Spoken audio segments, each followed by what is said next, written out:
Hello and welcome students, Gyanjyoti coaching সেন্টারের পক্ষ থেকে তোমাদের সকলকে আরো একবার স্বাগত।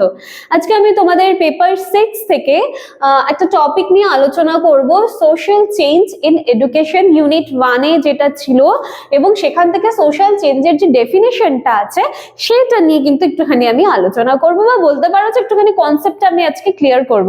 ক্লাস বা আলোচনার বিষয় শুরু করার আগে বলে নিতে চাই, তোমরা যারা জ্ঞানজ্যোতি কোচিং সেন্টারের সাথে যোগাযোগ করতে চাইছো বা আমাদের কাছে পড়তে ইচ্ছুক, তার জন্য কিন্তু তোমাদেরকে বোর্ডের কর্নারে দেওয়া দুটি নাম্বারের মধ্যে যে কোনো একটি নাম্বারে কিন্তু যোগাযোগ করে নিতে হবে।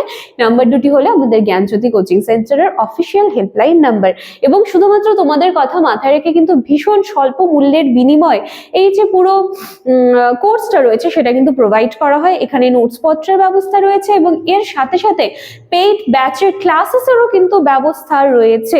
তো চলো এক্সট্রা কথা না বাড়িয়ে আমি আলোচনার বিষয়টা শুরু করছি। দেখো কি বলা আছে, সোশ্যাল চেঞ্জ অ্যান্ড এডুকেশন। তো এখান থেকে সোশ্যাল চেঞ্জের সংজ্ঞাটা কি, মানে তোমাদেরকে এখানে সামাজিক পরিবর্তন এই বিষয়টা কিন্তু জানতে চাওয়া হচ্ছে।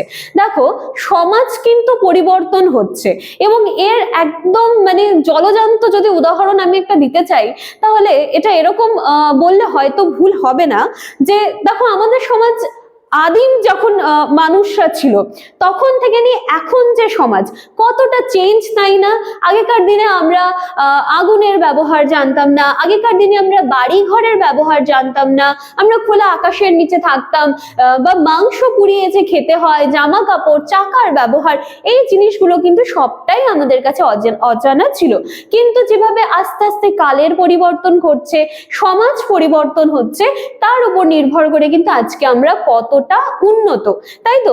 এই যে দেখো সমাজের তো পরিবর্তন হচ্ছে, এবার এই পরিবর্তনটা স্থায়ী হতে পারে, অস্থায়ী হতে পারে, বা হচ্ছে এটার একটা ভালো দিক থাকতে পারে বা এটা একটা খারাপ দিক থাকতে পারে, কিন্তু মোটের ওপর সমাজ যে বিষয়টা আছে সেটা কিন্তু কখনো থেমে থাকছে না, ঠিক আছে?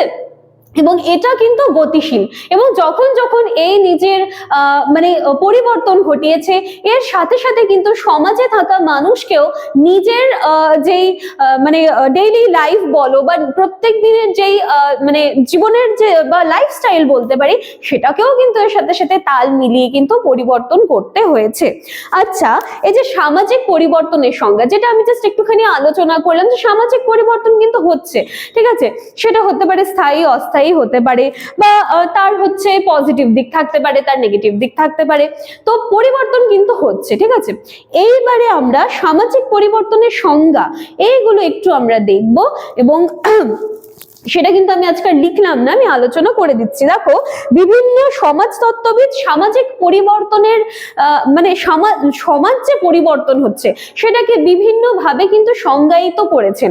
তো সেই বিষয়গুলো কি, সবার প্রথমে বরিস জিন্সবার্গ উনি বলেছেন যে সামাজিক পরিবর্তন বলতে সামাজিক কাঠামোর পরিবর্তনকে বোঝাচ্ছে, স্ট্রাকচার যেটা রয়েছে তার চেঞ্জকে কিন্তু বোঝাচ্ছে, কারণ সকলের মতে সবাই নিজের মতন করে এই যে পরিবর্তন সেটাই কিন্তু ডিফাইন করেছেন। তো সেগুলো আমি একটু আলোচনা করে দিচ্ছি। এরপরে কিংসলে ডেভিস উনার মতে সামাজিক পরিবর্তন বলতে সমাজের গঠন এবং কর্মধারার একটা পরিবর্তনকে কিন্তু বোঝানো হচ্ছে, ঠিক আছে? অর্থাৎ সমাজের কাঠামো এবং কার্যাবলীর যে পরিবর্তন সেটাকেই বলা হচ্ছে সামাজিক পরিবর্তন। যে আমি বললাম না যে সমাজ যখন পরিবর্তন হচ্ছে তখন কি হচ্ছে, তার মধ্যে থাকা যে মানুষ তাদেরও তো সকলের মানে ডে টু ডে লাইফের একটা চেঞ্জ আসছে, ঠিক আছে? তো এই বিষয়টা আরো কিছু আমি আলোচনা করে দিচ্ছি। এরপরে আছে বটমোর, উনার মতে বা উনি বলেছেন যে মানব সমাজের যাবতীয় ইতিহাসগত পরিবর্তনকে সাধারণভাবে কিন্তু সামাজিক পরিবর্তন বলে। দেখো প্রত্যেকেই কিন্তু নিজের মতন করে কিন্তু এই যে সামাজিক যে চেঞ্জ, সোশ্যাল যে চেঞ্জ, সেইটাকে কিন্তু সংজ্ঞায়িত করেছেন, ঠিক আছে? আচ্ছা, এরপরে আরেকটা আছে, আমি সেটা বলেই শেষ করব ভিডিওটা। জিন্সবার্গ উনি বলেছেন যে সামাজিক পরিবর্তন বলতে সামাজিক যে কাঠামো আছে তার যে পরিবর্তন সেইটাকে কিন্তু বোঝানো হয়েছে। তো দেখো এই যে সোশ্যাল চেঞ্জের যে ডেফিনেশন আছে এটা কিন্তু খুব ভীষণ কঠিন নয়, আমি আলোচনা করে দিলাম, তোমরা ক্লাসটা ভালো করে শুনলেই কিন্তু সুন্দরভাবে বুঝতে পারবে এবং সেটাকে লিখেও আসতে পারবে। তো চলো আজকে খুব ছোট্ট একটা টপিক নিয়ে আমি শুরু করলাম, এবং এরপর থেকে কিন্তু ধারাবাহিকভাবে আমার ভিডিওস গুলো তোমরা পাবে। তো চলো দেখা হচ্ছে নেক্সট দিনের ক্লাসে। আজকের ক্লাস এতটুকুই থাকছে। Thank you.